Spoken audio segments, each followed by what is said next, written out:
Welcome to my medical awareness channel doctor FJ with help tips.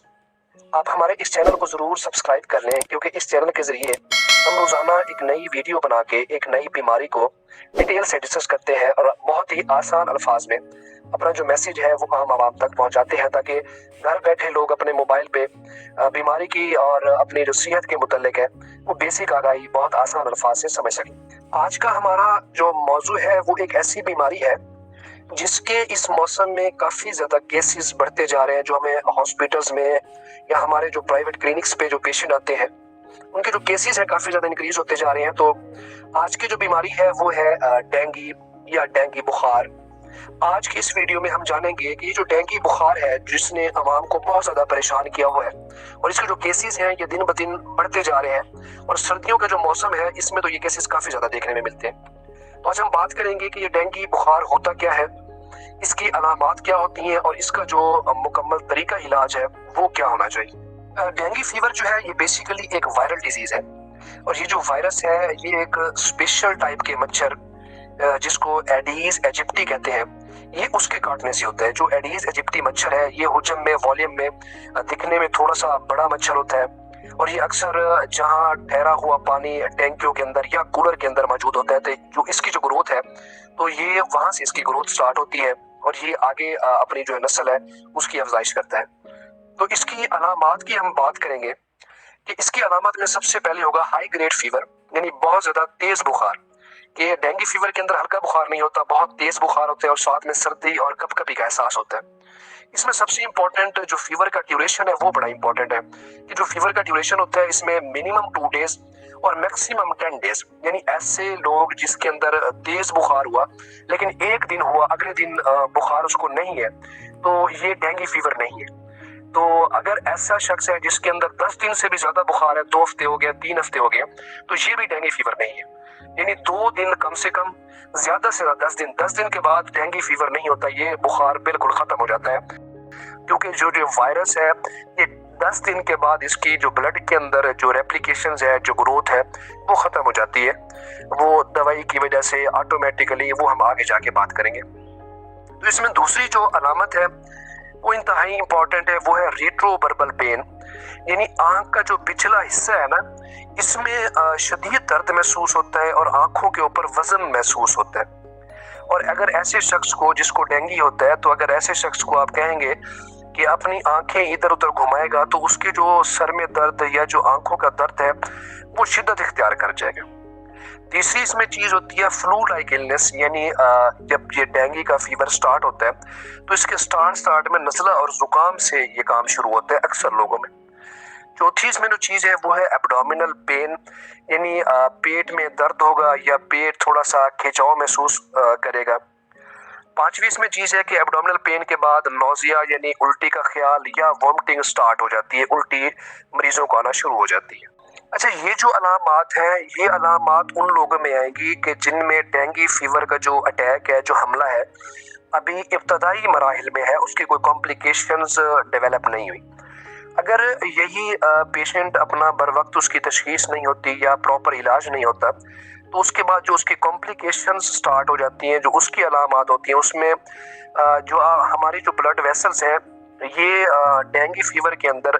ये porous होना शुरू हो जाती है, यूँ समझिए जैसे छलनी बन जाती है कि जहाँ से फ्लूइड लीक करना शुरू कर देता है, और वो जो ब्लड से पानी बाहर अगर पेट में आएगा तो पेट के अंदर पानी पड़ जाता है, या फेफड़ों के अंदर पानी पड़ जाता है, या जो पित्ता है उसके इर्द गिर्द पानी पड़ना शुरू हो जाता है, जिसकी वजह से अक्सर मरीजों को पेट का जो फुलाव है वो महसूस होता है, चलने में सांस में दिक्कत महसूस होने लग जाती है, या उसके साथ साथ जो उल्टी का ख्याल, वो जो गाल ब्लैडर की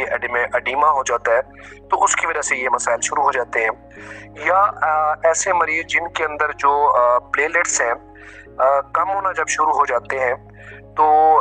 अक्सर लोगों से ब्लीडिंग भी आना शुरू हो जाती है बॉडी ऑरिफिस से, जिस्म के जो सुराख हैं, यानी वो मुंह के जरिए से भी उल्टी में खून आना शुरू हो जाएगा, या नाक से खून आना शुरू हो जाएगा, या छोटे पेशाब में से खून आना शुरू हो जाएगा, या बॉडी के ऊपर रैश बन जाते हैं, यानी सुर्ख कलर के छोटे छोटे निशान बनना शुरू हो जाते हैं। अलामात के बाद हम बात करेंगे कि अगर ऐसे शख्स में ये अलामात आ रही हैं तो उनको कौन कौन से टेस्ट करवाने चाहिए? इसमें सबसे पहले है कंप्लीट ब्लड काउंट का टेस्ट, जिसको सीबीसी कहते हैं। जो सीबीसी है, इब्तदाई स्टेजेस पे जो डेंगू फीवर है ये अटैक करता है कि आपके प्लेटलेट्स कम होना शुरू हो जाते हैं, और जो टीएलसी काउंट लिखा होता है या डब्ल्यूबीसी काउंट होता है, जो वाइट खुली होते हैं, ये उनको भी कम करना शुरू कर देता है। तो अगर ऐसा शख्स जिसमें नॉर्मल प्लेटलेट्स की जो अमाउंट है 1.5 लाख से 4.5 लाख तक होती है, तो अगर ये 1.5 लाख से कम होके 1 लाख के दरमियान है या 80,000 90,000 के दरमियान है और कोई कॉम्प्लिकेशंस इसके अलावा डेवलप नहीं हुई जो मैंने अभी बात की, तो ऐसे शख्स को कोई हॉस्पिटल एडमिशन की ज़रूरत नहीं है। उसको सबसे ज़्यादा ज़रूरत है कि सीबीसी का जो टेस्ट है वो डेली बेसिस के ऊपर होना चाहिए, कम से कम 10 दिन तक। और 10 दिन तक कहाँ से काउंट करना है? जब उससे पहले दिन से बुखार हुआ था,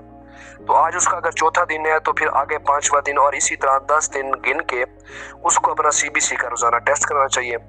रोज़ाना पेट का अल्ट्रासाउंड कराना चाहिए कि कहीं पेट के अंदर कोई पानी तो नहीं पड़ गया, या जो मैंने अभी वेसल्स लीक की बात की तो उसकी वजह से चेस्ट एक्सरे भी कराना चाहिए कि फेफड़ों के अंदर पानी तो नहीं पड़ना शुरू हो गया। इसके बाद एक स्पेसिफिक टेस्ट होता है जो सिर्फ डेंगू में किया जाता है, उसको कहते हैं डेंगू NS1 और डेंगू सीरोलॉजी। ये स्पेसिफिक टेस्ट है, अगर ये पॉजिटिव आ जाते हैं तो कंफर्म हो जाता है कि जो फीवर है ये डेंगू फीवर है। डेंगू फीवर अक्सर जो पेरिफेरीज में बैठे हुए अताई जो बहुत गलत ट्रीट करते हैं पेशेंट्स को, हमारे पास जितने भी पेशेंट्स आते हैं, तो आज की वीडियो बनाने का मकसद भी यही था कि आवाम तक ये मैसेज दिया जाए कि जो डेंगू का बुखार है ये कभी भी आपने इसमें ब्रूफिन जो गोली है या आइबोप्रोफिन में कोई भी फार्मूला है या कोई और एनसेड्स है या डिस्प्रिन की गोली है, आपने ये नहीं इस्तेमाल करनी, क्योंकि ये प्लेटलेट्स को कम करते हैं और डेंगू के अंदर पहले ही प्लेटलेट्स कम हो रहे होते हैं। प्लेटलेट्स का काम है जो हमारा खून है उसको जमाना। जब प्लेटलेट्स कम हो जाएंगे तो कहीं ना कहीं से खून आना शुरू हो जाएगा, जो खून है वो पतला शुरू हो जाता है। ये जो ब्रूफिन है, डिस्प्रिन है, ये खून को पतला करती है और ये कहीं ना कहीं से फिर पेशाब के जरिए से या उल्टी के अंदर या नाक से खून आना शुरू हो जाएगा, और जो डेंगू का मरीज है वो बहुत ज्यादा पेचीदगी में चला जाएगा। तो इसका जो इलाज है प्रॉपर, उस पे बात करें कि डेंगू में फिर क्या देना चाहिए। इसमें सिर्फ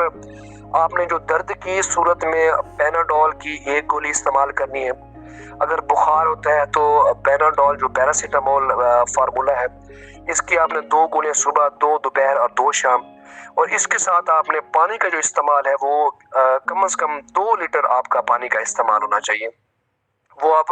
ORS की शक्ल में भी कर सकते हैं कि जो ORS के साशे मिलते हैं, ORS वाला पानी इस्तेमाल करें या सादा पानी इस्तेमाल करें, जिसकी अमाउंट 2 लीटर तक होनी चाहिए। और देखते रहें कि पेशाब की जो मिकदार है वो कम नहीं होनी चाहिए, क्योंकि डेंगू के अंदर जैसे मैंने बात की कि जो हमारी वेसल्स हैं वो पोरस हो चुकी हैं और सारा जो पानी वो बाहर निकलना शुरू हो गया, तो जो पेशाब की मिकदार है उससे कम होती है। अगर वो कम हो जाती है तो आप अपने जो है ना डॉक्टर के साथ जाके लाजमी रब्ता करेंगे। और जो हमारे कॉम्प्लिकेटेड पेशेंट्स हैं कि कौन से ऐसे मरीज, डेंगू के ऐसे मरीज जिसको जाके फौरन अक्सर लोग परेशान हो जाते हैं कि डेंगू का मसला हो गया, तो इसमें परेशान या घबराने की ज़रूरत नहीं है। जो मैंने आपको इलाज बताया कि पैरासीटामोल है, ORS साशे है, और साथ में जो आपने लैब्स डेली की बेसिस पर करानी है वो किसी को चेक करवाते रहेंगे। जो पेशेंट कॉम्प्लिकेटेड होते हैं उनका जो क्राइटेरिया है हॉस्पिटल एडमिशन का वो ये है कि अगर प्लेटलेट्स की जो अमाउंट है वो 50,000 से कम हो जाती है, या जो पेशाब की मिकदार है वो बहुत ज़्यादा कम हो जाती है, यानी पूरे 24 आवर्स में वो 304 ml से भी कम जो है यूरिन का जो आउटपुट है वो कम हो जाता है, या WBCs जो TLC की मैंने बात की वो 3000 से कम होते हैं, या कहीं भी जिस्म से खून आना शुरू हो जाता है कि पेशाब में खून है, उल्टी में खून है या नाक में खून है, तो ऐसे फिर पेशेंट को हॉस्पिटल एडमिट कराना चाहिए, क्योंकि उसके बाद हमारा प्रोटोकॉल एक डिफरेंट टाइप का है।